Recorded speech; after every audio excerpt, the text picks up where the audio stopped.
Assalamualaikum warahmatullahi wabarakatuh. Hai, nama saya Wana Syakira binti Wan Muhammad Yusni. Nombor metrik C19A0842.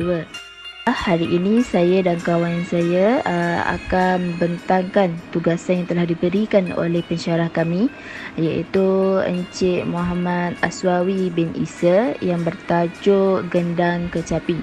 Baiklah, pengenalan bagi gendang ialah merupakan sejenis alat bunyian tradisional yang sering digunakan dalam masyarakat di Malaysia, tidak kira kaum Melayu, bahkan kaum Cina dan India juga turut menggunakan gendang sebagai salah satu alat muzik tradisional mereka dengan nama yang tersendiri.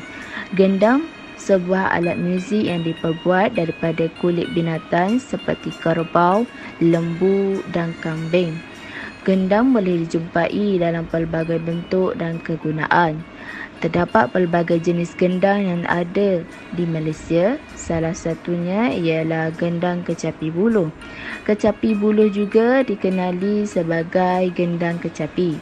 Kecapi buluh merupakan salah satu alat muzik tradisional yang hampir pupus. Bila menyebut kecapi buluh, mungkin tidak ramai yang mengenalinya. Kecapi buluh merupakan sebuah alat muzik yang sangat unik.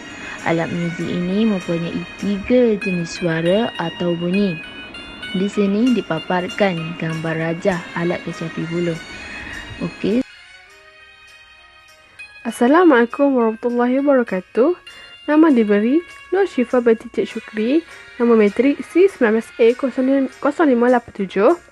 Jadi saya akan meneruskan iaitu pada tajuk sorotan kajian. Sorotan kajian merupakan pernyataan atau fakta yang menyokong sesuatu objektif. Ia membuktikan bahawa teori yang digunakan bukanlah hanya rekaan. Di dalam sorotan kajian ini mengandungi 6 perkara, iaitu pernyataan, kaedah, teori, pendapat, penilaian dan juga laporan kajian berkenaan tajuk-tajuk yang dipilih oleh penyelidik. Sumber-sumber kajian boleh diambil daripada artikel, jurnal, tesis atau kenyataan daripada seseorang pakar. Oleh itu, kami sebagai pengkaji telah mengkaji mengenai gendang kecapi. Dari aspek sejarah mengenai kecapi, pengkaji mendapati terdapat beberapa sumber untuk mencerita kecapi yang dikemukakan oleh Niken pada tahun 2019, iaitu dengan menceritakan sumber-sumbernya. Jika ditelusuri, sebelum ada sumber yang mutlak tentang awal penciptaan dan evolusi penyebarannya. Namun, ada salah satu sumber yang mengatakan bahawa asal mula kecapi iaitu daripada kanjilo, yakni ataupun alat muzik daerah yang membuat daripada kayu pilihan dan dibentuk menyerupai perahu pinisi. Assalamualaikum. Hai, nama saya Nur Syuhada Asmaini binti Muhammad Sari, nombor metrik C19A0588. Hari ini saya akan menceritakan berkaitan objektif kajian. Objektif kajian, saya dan ahli kumpulan saya lain telah mencari beberapa objektif dalam mengkaji proses pembuatan alat muzik yang unik, iaitu gendang kecapi buluh. Antara objektif kajian ialah: pertama, mengkaji dengan lebih mendalam sejarah pembuatan gendang kecapi di Malaysia, khususnya di negeri Kelantan. Objektif 2, iaitu mengkaji proses pembuatan alat muzik gendang kecapi buluh. Seterusnya, objektif kajian yang ketiga, mengenal pasti jenis-jenis gendang kecapi yang terdapat di negeri Kelantan. Kesan daripada objektif yang kami buat adalah dapat menambah pengetahuan saya tentang alat muzik di kalangan masyarakat Melayu. Ini juga memberi saya pendedahan untuk mengenali dan memahami tentang asal unsur alatan muzik yang ada di Malaysia, khususnya di negeri Kelantan. Hai, Assalamualaikum. Nama saya Asma binti Wan Muhammad Sis, memegang kad matrik C19A0054. Hari ini saya akan membentangkan di bahagian pembentangan saya, iaitu analisis. Kecapi buluh juga dikenali sebagai gendang kecapi. Ia dicipta daripada tabung-tabung buluh yang terpilih dan tali-talinya juga diambil daripada sebahagian kulitnya tanpa diputuskan hujungnya. Ia mempunyai 6 tali yang direnggang dengan disokong oleh kayu penukat.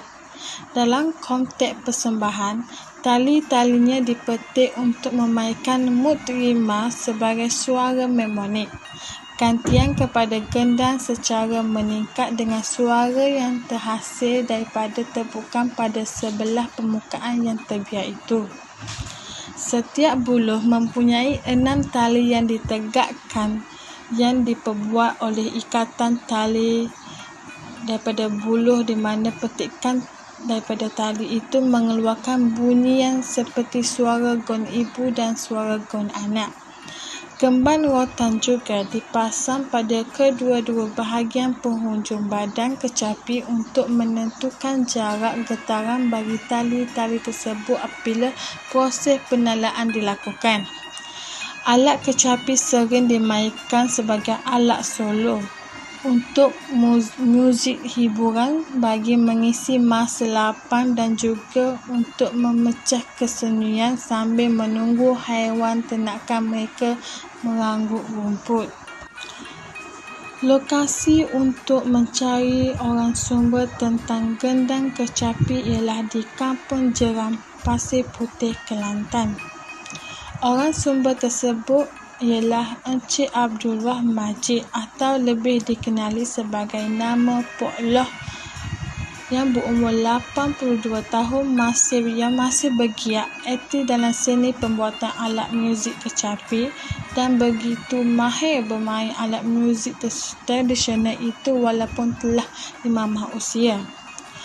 Pok Loh satu-satunya pembuat alat muzik kecapi yang masih ada di negeri ini yang mula berkecimpung dalam perbuatan alat muzik ini sejak berusia 17 tahun lagi. Beliau berhasrat meneruskan dan mempertahankan seni perbuatannya sehingga hayatnya dan sanggup mewarisi kepada mereka yang berminat. Hai, Assalamualaikum. Nama saya Nurhazati Firhan binti Zaidin, nombor matrik C19A0594. Hari ini saya akan membentangkan di bahagian rumusan. Okey, jika ditanya kepada generasi baharu mengenai peralatan muzik tradisional seperti kompang, gendang joget, gendang dikir, gendang pribumi, gendang panjang siam, gendang Cina dan gendang India, pasti ramai terpinga-pinga kerana tidak pernah mendengar nama apatah lagi melihatnya. Begitu juga nasib yang dialami alat muzik kecapi atau gendang kecapi, kerana ada antara generasi muda kini langsung tidak mengetahui akan wujudnya.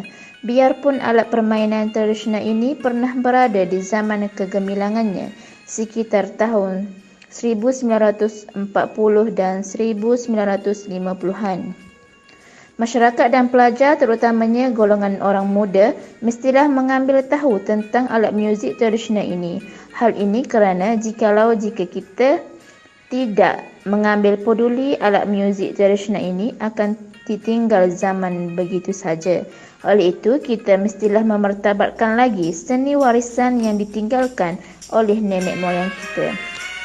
Okey, itu sahaja daripada saya. Sekian, terima kasih.